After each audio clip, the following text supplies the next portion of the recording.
En 1955 se publica Pedro Páramo, de Juan Rulfo, novela que en la actualidad es considerada una de las obras más estimadas de la literatura latinoamericana, pero que en su momento no tuvo una buena recepción.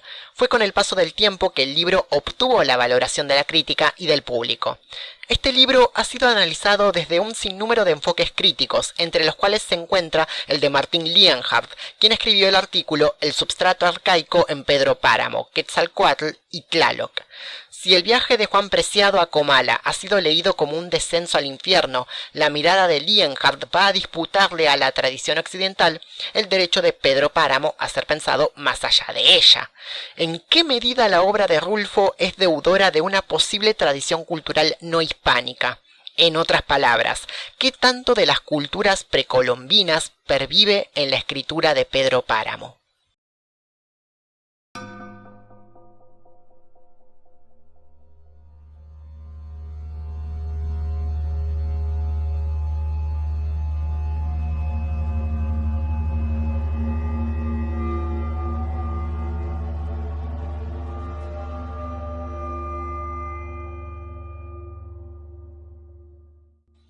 Si para Carlos Fuentes la historia de Juan Preciado es una simetría de Telémaco buscando a su padre Ulises en la Odisea, Lienhard se va a deslindar de esta lectura proponiendo como antecedente los universos rurales de los indígenas y mestizos pobres, pero también los universos prehispánicos.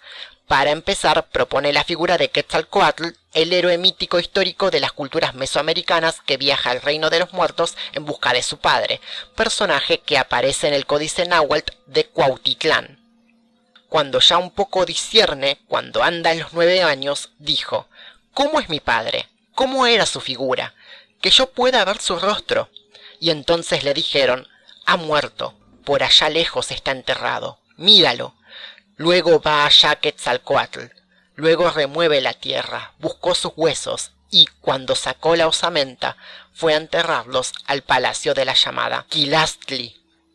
Lienhard no piensa a Pedro Páramo como una mera reproducción o reversión de la historia de Quetzalcóatl, sino que analiza las articulaciones narrativas fundamentales entre ambas historias, considerando también sus diferencias.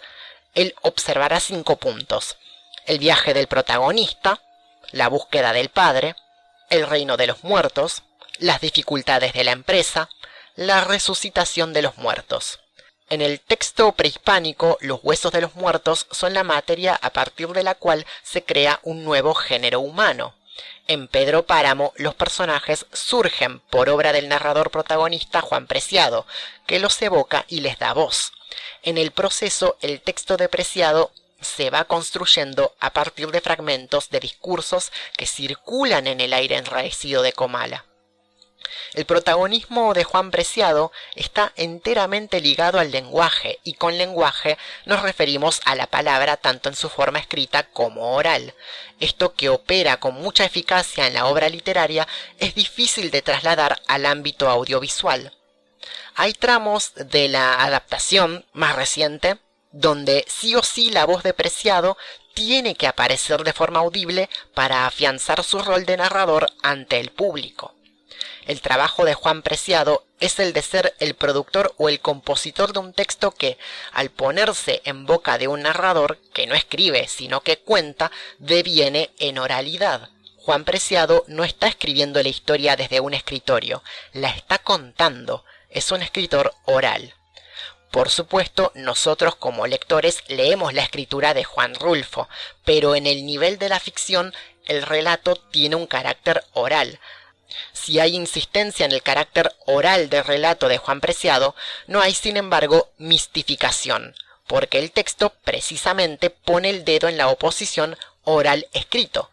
La ficción de la producción del texto expresa más que nada un anhelo de signo utópico, el de convertir la escritura en oralidad para devolver al lenguaje esa inocencia que perdió con la aparición de la escritura alfabética, que coincide en América con la irrupción de los europeos y la desestabilización de las sociedades autóctonas.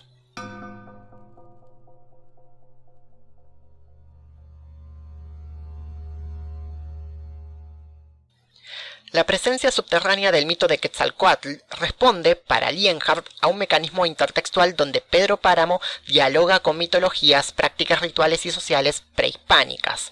Quetzalcóatl es probablemente el elemento mítico decisivo en la novela, manifestado en la figura de Juan Preciado. Sin embargo, no es el único, sino que Lienhard ha rastreado otros componentes que rinden cuenta de este sustrato arcaico. La relación entre Mictlán y Comala se va expresando en la forma en cómo se describe la situación geográfica del pueblo al que viaja Juan Preciado. Esto también se cristaliza en la descripción cadavérica de ciertos personajes, como Eduviges, que para Lienhard remite a las conocidas calaveras. Además, la aparición de la dupla Donis-Dorotea ofrece una serie de características que los distinguen del resto de personajes con los que se topa Juan Preciado. Esta pareja cumpliría la función de señorear el pueblo de Comala, función análoga a la de Mictlantecutli y Mictlancihualt. Lo más interesante de esta idea de sustrato arcaico no es solo que Pedro Páramo evoque estos códigos míticos en personajes, sino también en la temporalidad de la obra. Una cuestión visible tanto en la novela como en el filme es la fragmentación y discontinuidad cronológica de la historia. Al principio de la obra tenemos una temporalidad muy situada según lo dicho por Juan Preciado. Era ese tiempo de la canícula, cuando el aire de agosto sopla caliente, envenenado por el olor podrido de las saponarias. A medida que avanzamos en la lectura, a medida que nos hundimos en Comala, nuestras coordenadas temporales se van extrañando, enrareciendo, o por lo menos perdiendo linealidad, por lo que debemos prestar más atención a las marcas temporales que nos ofrece el texto, aunque haya fragmentos que parecen fuera de calendario, entre comillas. Ojo, la presencia del elemento mítico no niega ni anula el tiempo histórico. En Pedro Páramo hay pasajes que referencian acontecimientos como la Revolución Mexicana y las Guerras Cristeras, ubicando la trama en un contexto histórico muy concreto. Lienhard distingue el presente de relato, en principio enunciado por Juan Preciado, del pasado representado por Pedro Páramo. El día astronómico, es decir, el periodo en que la Tierra completa su rotación, en cuya duración segmentamos el día en etapas, mañana, tarde y noche, impone su ritmo a la vida de los protagonistas. Un tiempo circular y ahistórico que ignora la acumulación y el progreso, concepción que predomina en las sociedades arcaicas, especialmente en las culturas campesinas. El tiempo de la tierra, si podemos apelar a una licencia poética. El tiempo que responde a los ciclos de las estaciones climáticas y agrícolas. Un tiempo cíclico.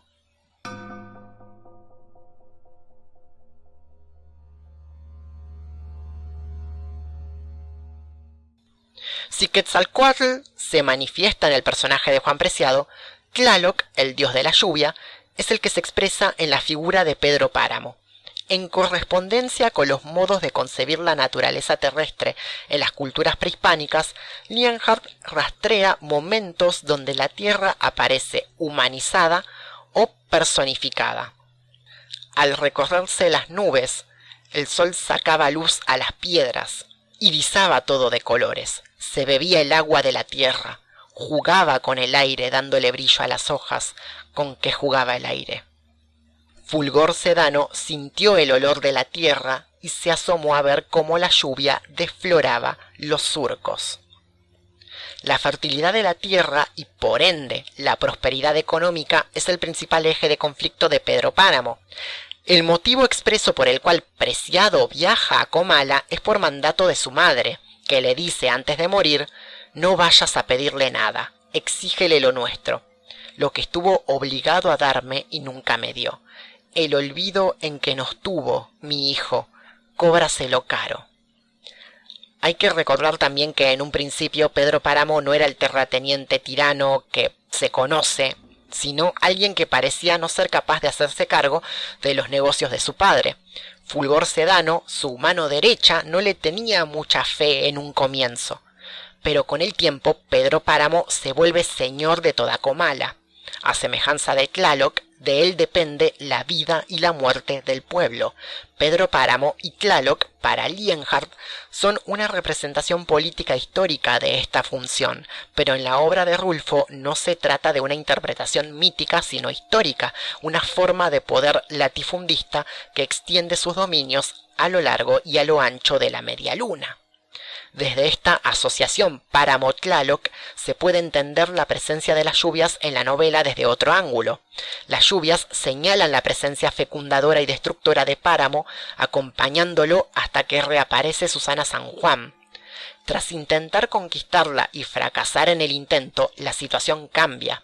Al ver la indiferencia del pueblo ante la pérdida del amor de su vida, Pedro Páramo se cruza de brazos y deja de llover. Y de esta manera se inaugura un ciclo de sequía que pone fin a la prosperidad anterior.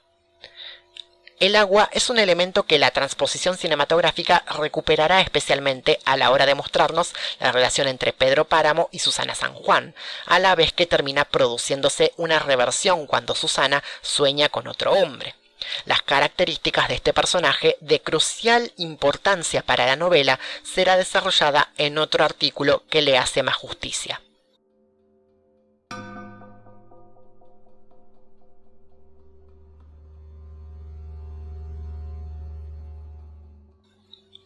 Pedro Páramo manifiesta en sus laberintos intertextuales un substrato arcaico, que no se funda meramente en referencias ornamentales, sino que se basa en articulaciones narrativas presentes en las culturas prehispánicas, las cuales instrumenta para desarrollar una historia hecha de muchas historias, con una voz hecha de muchas voces y de fragmentos de voces, en un acto de recomposición que, lejos de ser caótico o arbitrario, responde a un imaginario que se nutre tanto de las cosmovisiones indígenas como del mundo occidental, un ejemplo magistral y complejo de transculturación narrativa que Rulfo no volverá a repetir, ni siquiera con la lluvia de elogios de los autores del boom.